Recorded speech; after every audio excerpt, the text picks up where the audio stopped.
start with Keith when you're ready. Hi Daniel, how you doing? Nice to see you. Oh, good, thank you. How's the break been for you? I know you've obviously had a number of players away on international duty.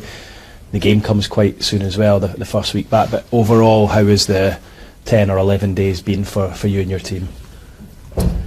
Yes, all in all, we spent this international break in a good mood because we are in a good shape and on a good run.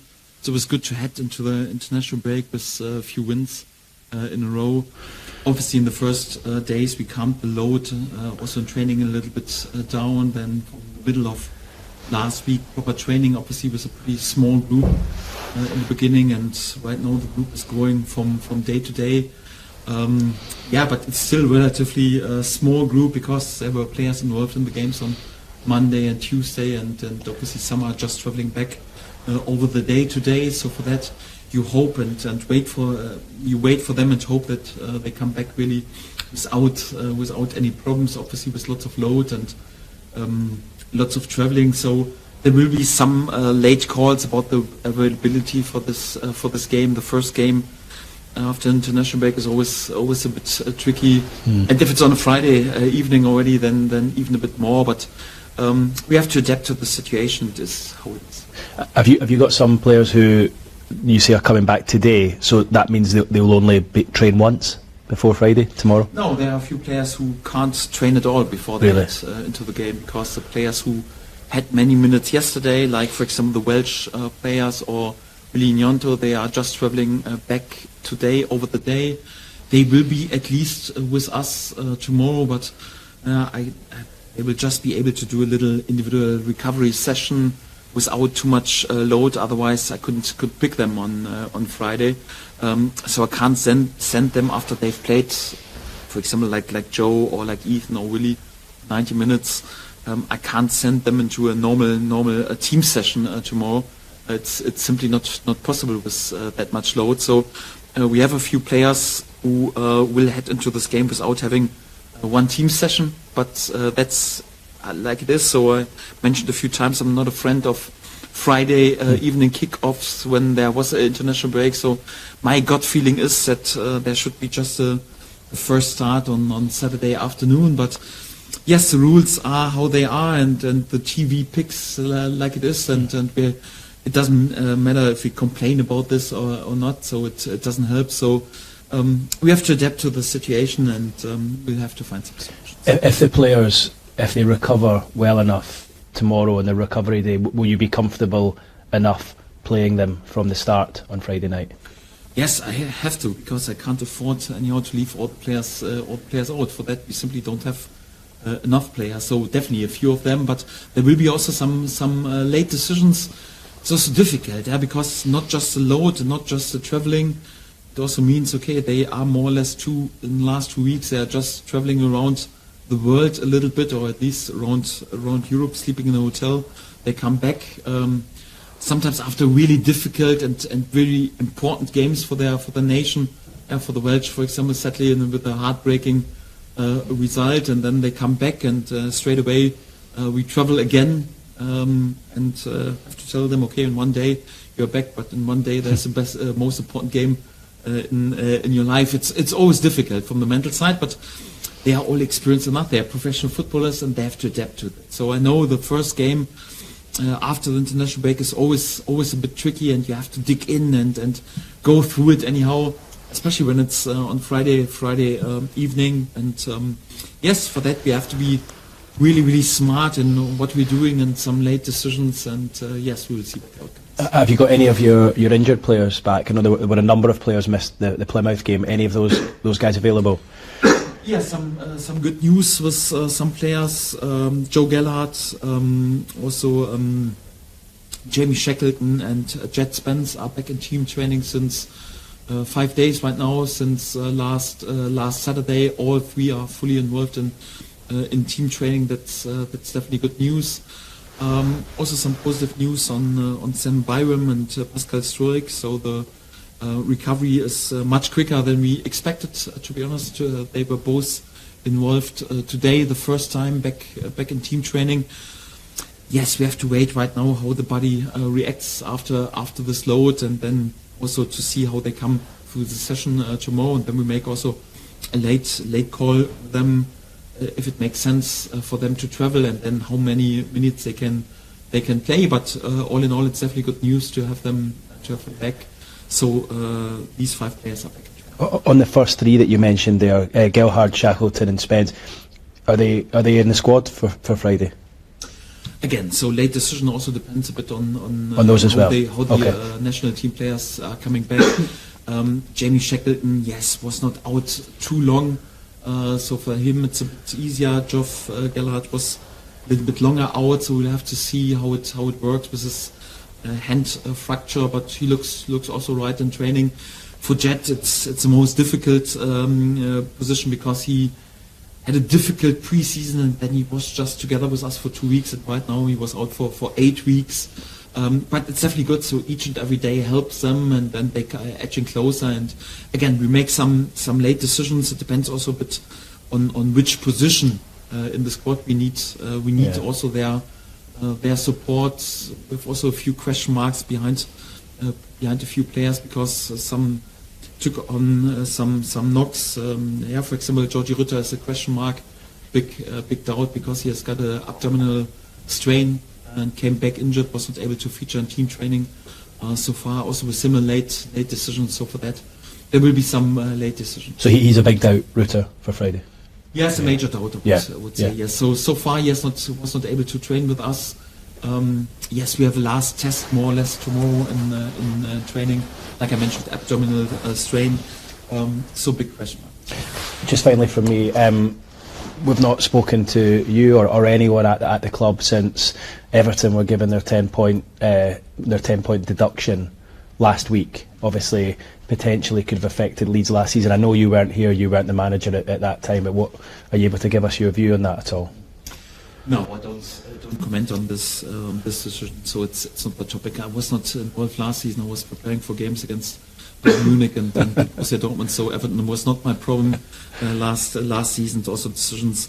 Right now they're playing in a different league. So and no comments from my side. It's a topic for everyone who was involved and that has all knowledge about the topic. So I don't just know what I read in the media anyhow, so I'm not too much involved, and so no strong thoughts from myself. Thank you. Dan, if we can look ahead to Friday and Rotherham, if I could compare it to the Plymouth game, where you got your message across really carefully and concisely that let's not get carried away with Leicester, we've got to concentrate on this game that we're probably expected to win. Is it the same message with this one, and has it been more difficult to get those messages through to the players because of the nature of this break? Yes, it's more difficult because simply the players are not around, or were not around at least in the last days, and obviously they are also focused on some important games for their national teams. So it's always tricky when you don't have them around. So for that you want at least 1 or 2 training sessions with them to put the message across. We can't put the message across on the training pitch. We have to do this just in theoretical meetings. I try my best anyhow to get the message across like this. Obviously will also be slightly different game because the approach of Rotherham is also different to Plymouth, for example. But also in addition to that, it's always a bit difficult to prepare for a team who's just had a change on a crucial position, on the manager position. So, if I'm honest, this preparation is really tricky, especially because we are more concentrated on all our injury doubts and which player comes back in which condition. So it's a bit tricky, but I've also experienced similar situations, at least in the past, and for that it's the most important thing to concentrate on yourself, on your own contents. And yes, the same is that these 3 points are also priceless and have the same value like 3 points against Leicester or against Plymouth. So we have to dig in and to make sure that although the circumstances are not the easiest one and a bit tricky, that we are spot on because we want to win. I know you said there's a big doubt over Jorginho Rutter. So what a big opportunity, or how big opportunity is this for Patrick Bamford to step forward and show how well he's recovered? Yes, in general, it's always when a player is not available, it's also a chance for other players to shine. And again, we will see what happens with Georgie, if he's available or not. Will be a late decision. And again, I don't speak too much about the starting lineup because I also think that the Rotherham persons will listen to my press conference. I never speak about the possible starting lineup, but I trust all my players, and I spoke also about my appreciation for Patrick and his value for us as a goal scorer, and also with his experience, and he has proved, especially on this level already, how important he can be. And it's good to have him back since several weeks right now in training, and also for him important 2 weeks in training, and he trained on a really good level. So I would have no problems also to have him in such fact.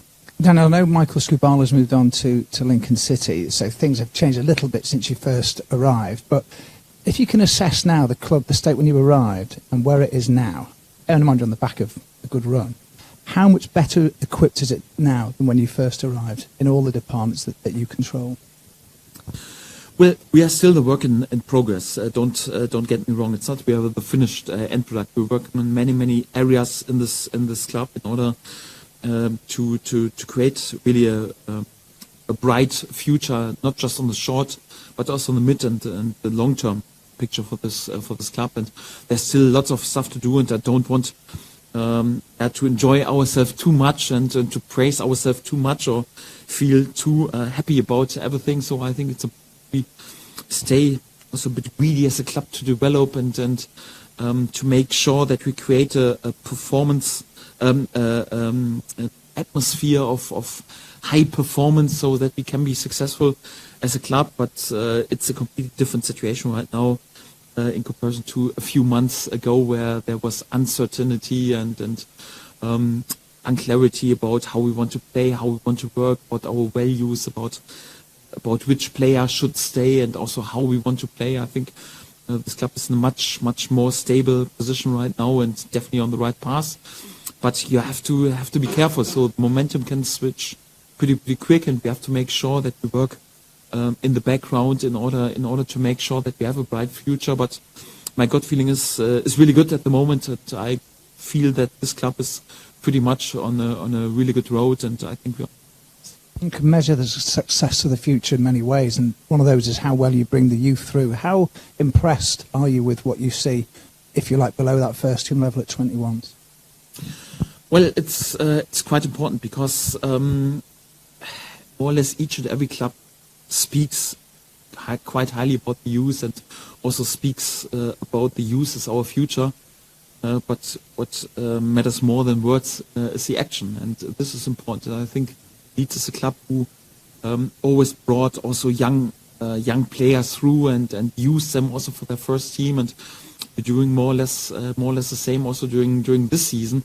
I think it's important to do it quite carefully and don't put too much weight and pressure on the shoulders of young lads. But on the other hand, also don't speak about, okay, you're prepared perhaps in 10 years time anyhow. So it's more like when a player is ready to go and also prepared to play on this level, if it's a championship level or hopefully also one day Premier League level, then you have to be brave enough also to give nod to these players in order to allow them to be on the pitch. That's what we're, for example, doing with a 17-year-old boy, Archie Gray, and he's doing fantastic. But there are also a few other players, and when you compare our squad also with some other squads, our average age on the starting lineup is quite young, and I think it's also quite promising and also important cornerstone for what we want to achieve in the future. But I'm also still happy that I have experienced leaders in the dressing room. I think to find a good balance is always important,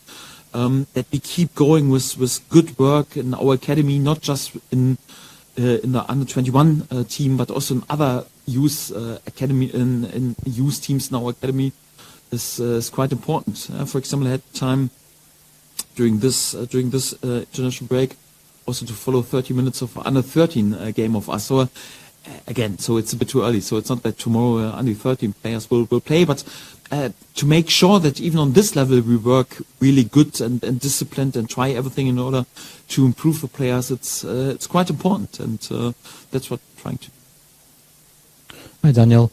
Karen McKenna said that when you let Rotherham score first, as Ipswich did, it makes it even more challenging. When you target a good start, what are the kind of things that you talk to players about for the first few minutes of a game? Well, it's always important to set the tone and also to make sure that you're in a good rhythm and play with energy and confidence. The first minutes of the game are quite often decisive. First of all, from the soft skills, from the mood, from the belief, from the self-confidence, and obviously when there's even a goal, then also from the tactical point of view, because when you face, for example, a side who's sitting deep and you go in lead, it always helps when they have to open up even a bit more. So it's in many ways important to start on the front foot, and also a goal is also always important, but sometimes you can't choose, and also the opponent wants to start on the front foot. So we had some really good start to the game, like the last home game, for example, or away at Leicester. But we had also some difficult starts into the game during the season. We have to make sure that our awareness level and also our sharpness is on the top level, and especially when you face a side like Rotherham, who is, especially in the home games, I would say, always playing brave, and also they play with intensity, and then they go with their long balls and they fight for second balls, and then they create throw-ins and then corner kicks and free kicks, and then the whole stadium is buzzing, and they play with this fighting spirit. We have to make sure that we play at least with the same intensity and aggression level like Rotherham will do, and they're fighting with knife between their teeth for important points against relegation. That's definitely a fact, and we have to make sure that they are on the same level in terms of awareness, and then that we're also ready for the battle, because we won't be able to avoid all these long balls and all the throw-ins and the long free kicks. We have to make sure that we're also ready for the moments when we have to dig in and have to fight, and then in the moments when we can let our quality shine and that we can control the game, yes, and that we make out of this game our game. But to be ready from the start is one of the key points, especially away at Rotherham. We've seen some man-to-man marking defensively from you in the last couple of games in certain scenarios. How pleased were you with how that went, particularly Joel dropping onto midfielders to stop them playing? And was that for specific opponents, or is it a more general approach that you've got? Well, in general, it will always be our approach to be there and to try to press the opponent high and to win the ball as quick as possible. Because when you want to define yourself as a possession-based side, then you're not just concentrate. Okay, we start our football when we have the ball. It's more like you have to feel in the whole stadium that you're angry when the opponent has the ball. So our approach will always be that we try to press the opponent high, but with having the same principle and the same approach, you have to adapt it from game to game, because sometimes there are teams who play out from the back, like for example Leicester, and tries to invite the opponent. You have to make sure that you win balls in a special area, and you don't allow them to have space in special areas. And there are other teams, like for example Rotherham, who work quite often quite quick with the long ball. You have to make sure that you have also good up for second ball. So you have to adapt your pressing behavior if you go really like for man against man or zonal behavior, and also like the positioning a bit in terms of against which setup, which opponent you play, and that you stay flexible. I think it's quite important, but we won't change our general beliefs and general approach that we want to own the ball, and this will be always our key. Hi Daniel, the news that Pascal and Sam were already back in team training is a huge boost. Is there any reason why their recoveries were so much quicker than expected, as you said? Yeah, because we have top-class physios and rehab coaches. I have to give a compliment. So it doesn't work always quite smoothly. Sometimes there's also a setback and not a guarantee, but overall I have to praise my medicine department with Rob and all the other guys. I think they're doing a fantastic job, but you also need players who work then disciplined in terms of their rehab training, and also like their nutrition, their sleep, their recovery. It's also quite important. And Pascal and Sam are, for example, two players who are very professional in what they're doing to support their road back. And for that, it's a nice little boost that they are already back in team training. And to be honest, I didn't expect them to be back in team training before this Rotherham game, and so that they could be perhaps involved. Let's see how many minutes then is even a major boost, so we won't take any risks. But it's credit to our medicine department, our sports science, our physios, Rob and all these guys, but also to the perfect professional attitude of the players. And yes, it would be easy life and happy life for a coach if it would always work exactly without setbacks and in this way. But in this case, it's at least definitely a good sign. Rotherham are, of course, without a manager. How has that affected your preparation over the past 11 days or so? Yes, I mentioned it. It's always a bit more complicated and tricky because it's after a change of manager, you also expect, okay, perhaps there are some other personal decisions, who's in the starting lineup, perhaps also from the base formation, from the approach, and its effect. The first 2 or 3 games is always and then a new manager effect. After that, it comes also quite often down, but the first 2 or 3 games is always a bit of fresh air, and everyone in the squad wants to make their point. It's always a bit complicated, but on the other hand, it's still the same squad. It's not that they have right now 20 other players. Also their interim coach right now was involved as a assistant coach. He has also the experiences, so I don't expect right now they will play like Man City. But we'll see. So you never know. It's always a bit more complicated, but I think it's still important to speak about their general principles because they are still the same players. And sometimes you can't choose. Obviously, you would choose to have a preparation even a bit smooth and a bit easier, but it's a fact right now, and we will have to find some solutions. Do you think we're at the stage yet where it's significant that your result on Friday night could put a little bit of pressure on the 2 teams above you? No, we're not too interested on putting pressure to anyone else or what it means for the table. We just know need to win many games in order to achieve what we want to achieve. So I spoke about, yes, if you want to finish in the playoffs, for example, then you need 20 wins in a season, and obviously also a few draws. And if you want to be there with direct promotion, for example, you need probably 26 wins and several draws. So it's more or less each and every good result is more like a ticking box, and then this is quite important. For me, it's just the last 5 or 6 games when you have a look on the table, and okay, then it's a bit crunch time period, and it's also important to keep your nerves and to put perhaps sometimes also pressure on the opponent. But till then, it's more like just to stay focused on yourself. And again, because this preparation is even a bit too tricky, we don't pay too much attention on the table right now. We just focus on Rotherham because we want to tick another box in terms of winning points, either a draw, or if it's anyhow possible, even a win too, because that's then definitely also always a big step if you're capable to win 3 points. But we have to make sure that we are good in our contents, in our topics, in our approach, and we are concentrated. How much happier were you with England's handling of Archie in this international break? You're obviously a little bit unhappy about what went on in the previous one. I'm very happy because I think it was definitely the right call for him because yes, we must not forget this is a 17-year-old boy, and I think we have to make sure that also the mid and the long-term future, I think he will be quite crucial also for England's mid and long-term future on international level, and we shouldn't concentrate on this level too much on the short-term success, especially when there are friendlies or perhaps games in an age group where he's already outgrown, if that makes sense. So I think I'm pretty pleased because it's always a great honor to represent your country, and don't want to take this away, and also a good experience for him, but you also have to make sure in which moment it makes sense, and it's definitely the right call. And although he returned back, I allowed him also to calm the load training with us a bit down and give him 1 or 2 additional days off, because I got the feeling so it's the right moment